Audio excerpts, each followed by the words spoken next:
مع حبة سبانخ يا جماعة، ورديحي تحفة. عملنا التقلية اهي، اللهم بارك. والله تحفة يا جماعة، تحفة. بألف هنا وشفا يا رب اللي هياكل.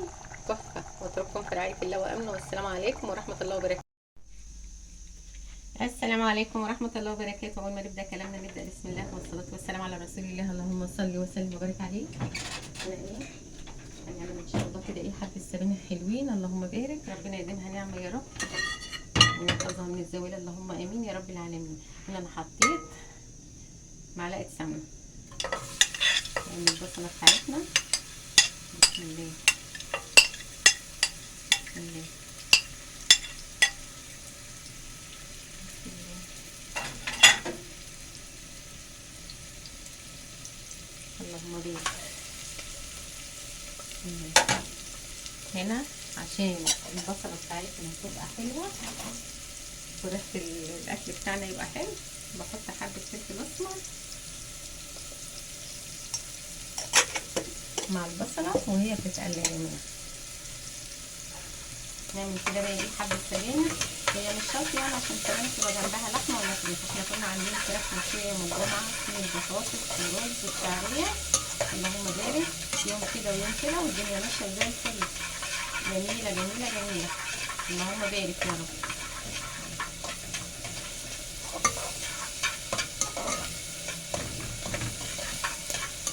هنرفع على طعم الأكل يا جماعة. هنا عاملة الطماطم بتاعتي ضربتها في الكبة. هو كيلو سبانخ بس هحط له يعني حطيت له نص كيلو طماطم وطماطمية عليه كده، لان هي السبانخ يعني عايزة شوية طماطم شوية يعني. تمام تمام. مش محتاجة الا حبة فلفل اسمر، حبة فلفل اسمر على البصلة.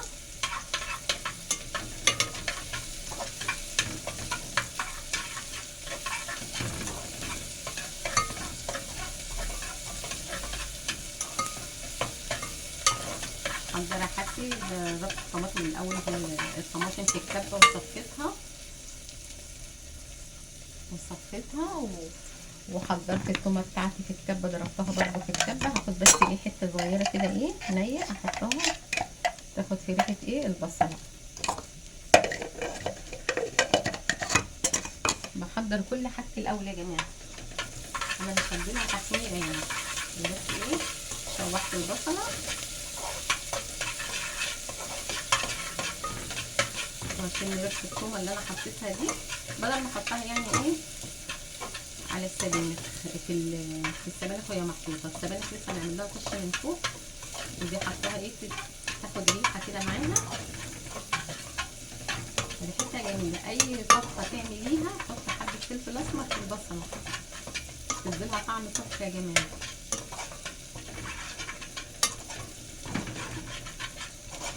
وحضري حاجتك الاول عشان ما تتعبيش. انا السبانخ عندي عاملاها وحطاها ايه في الديب فريزر، هطلعها اهو. احط ايه التسبيكه. كنا الاول بنحطها ام الله يرحمها كانت تحطها الاول كده ولحمه معاها في التقليه. لا انا بقى ايه عملت نظام تاني عشان انا بحكم ان انا نباتيه بحب الاكل ايه كده، ونعمل لحمه للي بياكل لحمه وفراخ للي بياكل فراخ، ما بنقولش لا يعني. نحط الطماطم. بسم الله الرحمن الرحيم. بسم الله بسم الله.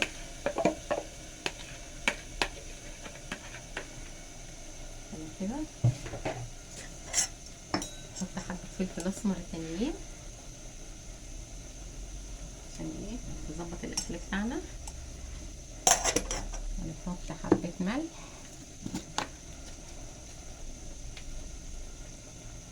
وما تكتريش ملح في السبانخ. السبانخ ما بتحبش الملح الكتير يا جماعه.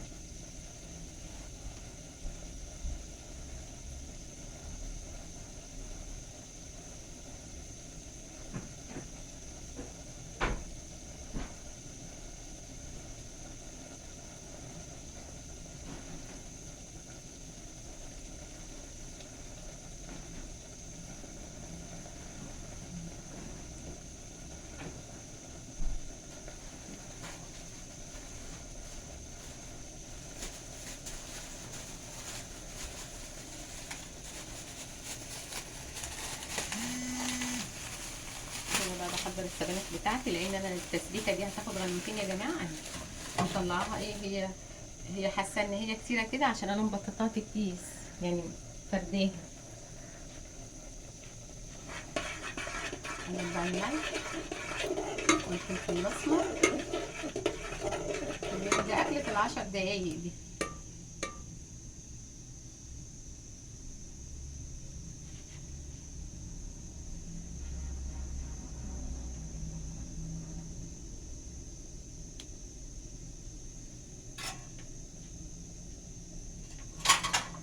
بسم الله.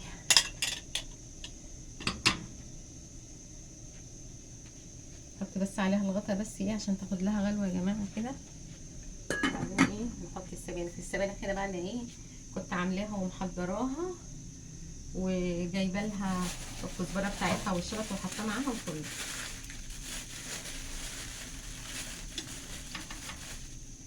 والسبانخ يا جماعه، السبانخ على فكره ما بتتقطعش رفيع، السبانخ بتتقطع ايه عريضه شويه.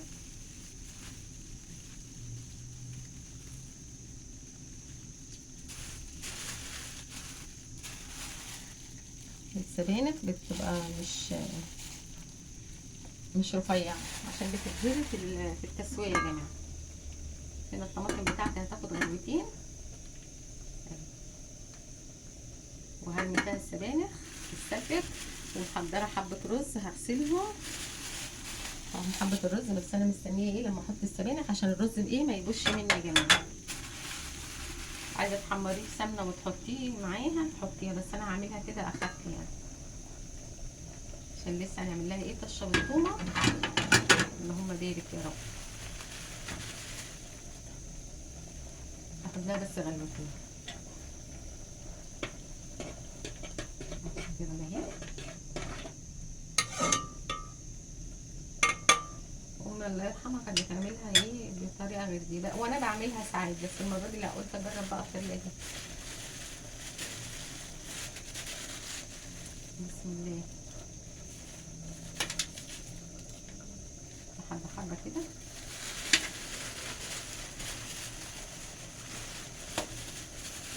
وما تيجي تحطيها في الفريزر او في الفريزر ما تحطهاش لما تفردها كده في الكيس، او مثلا ايه ما تحطهاش وعليها حاجه كانك لسه عاملاها، والله كانك لسه جايباها، بس الفرق ان هي ايه مجمده. بسم الله. السبانخ من الحاجه اللي بتقل على طول اول ما بتحطيها بتعمل في الحله على طول. بسم الله. اللي وقع هننضفه. بسم الله.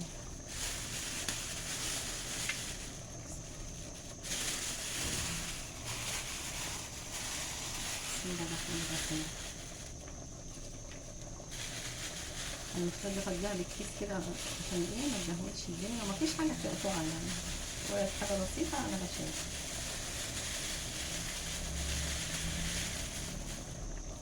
بس كده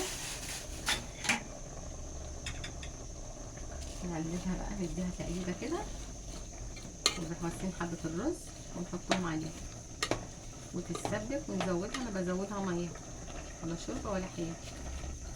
شوف السبانخ القيمه بتاعتها بتقل في الحل على طول بخلاف اي اكل. يعني انا لو كيلو خضار او ربع كيلو عدس ما ينفعش في الحله دي.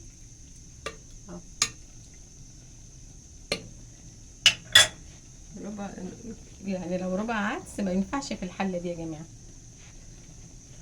ضغطت عليها بس على مكسر حبه الرز، بشطفهم بس انا مش بدي اشطفهم واغسلهم عشان ايه الرز ما يبوش معايا.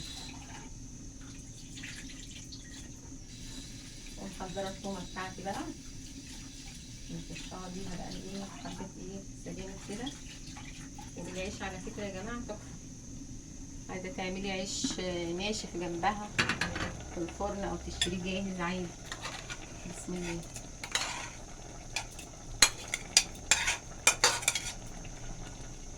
بسم الله الرحمن الرحيم. اللهم بارك. ألف هنا وشفا يا رب للي هيك. والله شكلها جميل، لسه ما غليتش اهي في السبانخ، لسه ما غليتش وشكلها جميل والله، وريحتها جميلة اوي.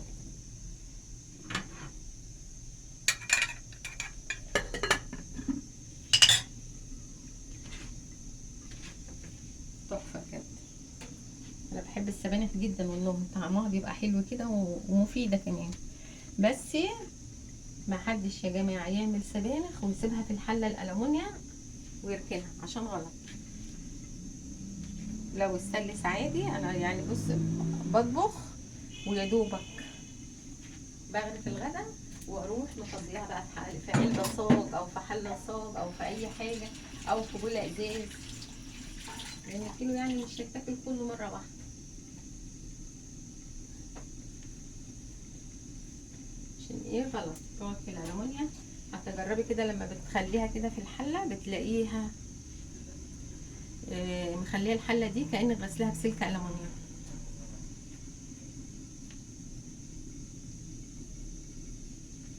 كأنك غسلها بسلك ألمونيوم.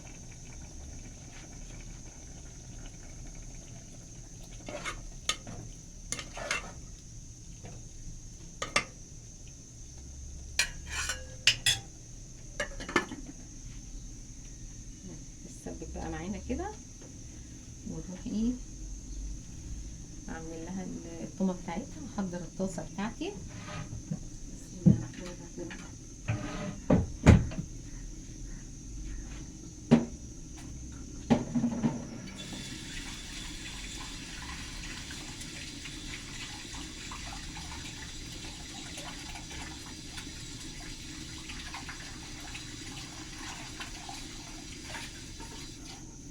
ما بتاخدش وقت يا جماعه، ولو حد بيحبها برز يعمل حبه رز بشعريه جنبها وعمل اكله جميله ومفيده ومغذيه وفيها حديد وكل حاجه.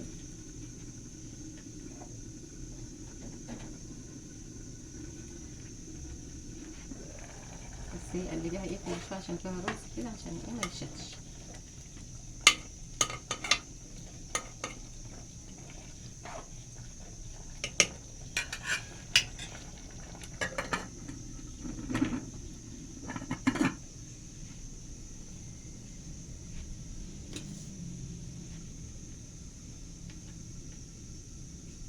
كانت شتويه جميله السبانخ دي.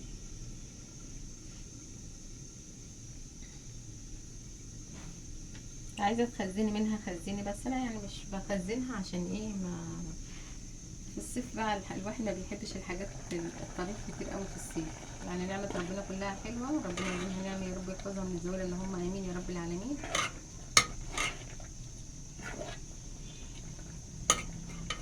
وكمان عشان المكان في الديب فريزر عندي برضو ايه بحط فيه حاجات تانية. فالسبانخ من الحاجات اللي هي عايزه مكان، يعني عايزه درج لوحده كده في الديب فريزر، عشان ايه ما تحطيش عليها حاجه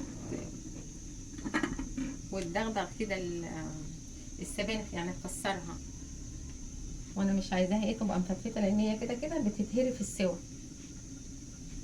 حتى لما تيجي تطبخيها ما تكتريش بتاع ده، ما تكتريش فيها ما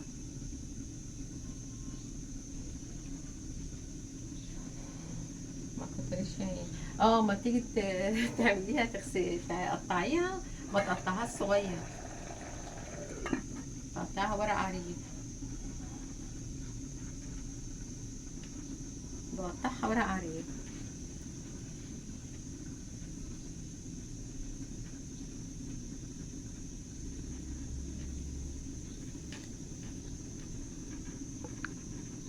ما بعملهاش